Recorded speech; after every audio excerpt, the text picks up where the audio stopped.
মৌপিয়াদি, দেখো, যে লাইন দুটোর কথা তুমি বললে, তংহি দুর্গা দশপ্রহরণ ধারিণী কমলা কমল দল বিহারিণী বাণী বিদায় দানিন নমামি তাং নমামি কমলাং অমলাং অতুলাং সুজলং সুফলং মাতরম বন্দে মাতারম।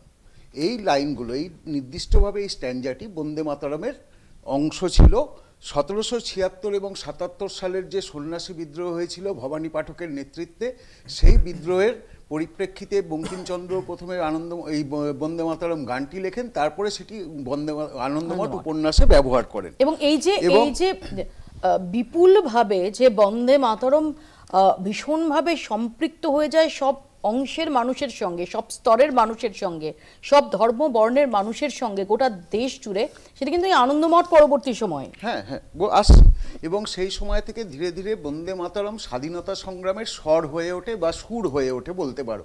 এরপরে 1905 সালে ব্রিটিশরা যখন প্রথম ল্যাবরেটরি হিসেবে বঙ্গভঙ্গ করেন, তখন রবীন্দ্রনাথের নেতৃত্বে যে আন্দোলন হয়, দেশবন্ধু চিত্তরঞ্জন দাসের নেতৃত্বে যে আন্দোলন হয়, সেখানে বন্দে মাতরম প্রায় জাতীয় সঙ্গীতের রূপ নেয় এবং স্বাধীনতার মন্ত্র হয়ে ওঠে।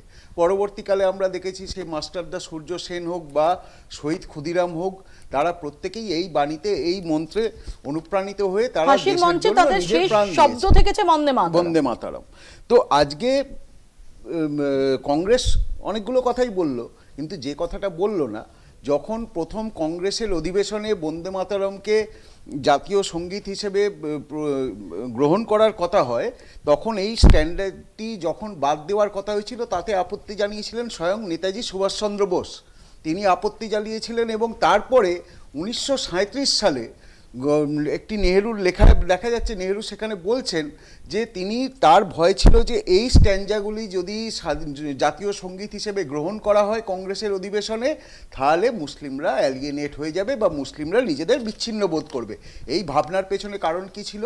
কারণ জিন্নার প্রতিবাদ। জিন্না তিনি চাননি যে এই অংশটুকুনি সেটা নেওয়া হোক, এবং নেহেরু তার কাছে সারেন্ডার করেছিলেন। সেই শুরু।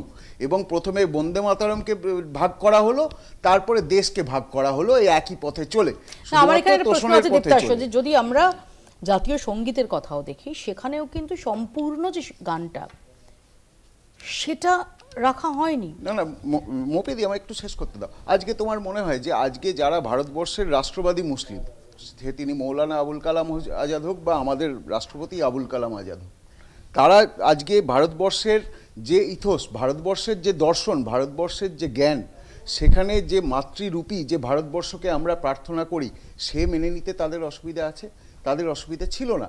অসুবিধা ছিল জিন্নার মতো সেপারেটিস্ট বা বিচ্ছিন্নতাবাদী নেতাদের। সেই কারণে এবং সেই বিচ্ছিন্নতাবাদী নেতাদের কাছে নেহেরু আত্মসমর্পণ করেছিলেন। আজকে কংগ্রেসের মুখপাত্র বলছেন যে এই স্ট্যান্ডার্ডটি রাখলে নাকি ভারতবর্ষের এই যে আত্মসমর্পণের থিওরির, না এক মিনিট বলতে দাও, আত্মসমর্পণের থিওরির ঐতিহাসিক কোনো ভিত্তি রয়েছে? না, ঐতিহাসিক ভিত্তি নেহেরু নিজে চিঠিতে লিখেছেন। তিনি তার নিজের লেখায় বলেছেন যে যেহেতু তিনি মুসলিম লীগ এই ইয়েতে করলে তাহলে মুসলিমরা বিচ্ছিন্ন হয়ে যাবে, সেই কারণে তিনি মুসলিম লীগের এই দাবির কাছে আত্মসমর্পণ লিখেছেন নেহেরু যে আমি আত্মসমর্পণ করলাম। উনি তো আর বলবেন না, কেউ আত্মসমর্পণ করে তো বলেন আমি আত্মসমর্পণ করেছি, কিন্তু তিনি বলেছেন যে তার এই সিদ্ধান্ত গ্রহণের পেছনে যুক্তি কি ছিল। তো এই যুক্তি পরম্পরাতে আজকে দেখুন, কংগ্রেসের মুখপাত্র বলছেন যে এই লাইনগুলি রাখলে নাকি ভারতবর্ষের যে ধর্মনিরপেক্ষ দর্শন তার অবমাননা হতো। যে ভারতবর্ষ বৈদিক যুগ থেকে বলেছে সর্বে ভবন্তু সুখিনব সর্বে সন্তু নিরাময়, অর্থাৎ সবাই সুখে থাকুক, সবাই ভালো থাকুক, সেই ভারতবর্ষ তারা এই মা দুর্গার কথা বললে সেখানে ধর্মনিরপেক্ষতার অবমাননা হবে।